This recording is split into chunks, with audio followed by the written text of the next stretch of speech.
વરસાદ સૂર્ય પ્રતાપગઢ નામની રાપી નદીમાં આવ્યું છે ઘોડાપુરને પગલે નદીના ચેકડેમો દ્વારા જે ઓવરફ્લો નદીના તટ વિસ્તારમાં બાઇક સાથે બે વ્યક્તિઓ નદીમાં પૂરના ધસમસતા પ્રવાહમાં પસાર થયા હતા. સોશિયલ મીડિયામાં જોખમી વિડીયો વાયરલ થઈ રહ્યો છે.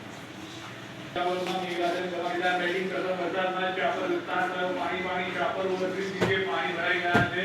નેશનલ હાઈવે પર પાણી ભરાતા અહીં વાહન ચાલકો પરેશાન થયા. રિક્ષા ચાલકોને પણ ભારે હાલાકીનો સામનો કરવો પડ્યો. સૌરાષ્ટ્રનો પહેલો વરસાદ જ સામે હતા.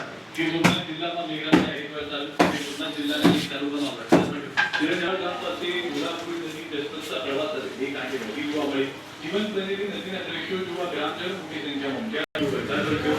કોડીનાળા, પૂર્ણા, સુત્રાપાડા અને વેરાવળમાં મેઘ ગર્જના કરી. પ્રથમ વરસાદી માહોલ સવાર યુવાઓમાં ખેતરો પાણી ભરાયા. 3 કલાકમાં 4 ઇંચ જેટલો વરસાદ થતાં જળબંબાકાર થઈ ગયો.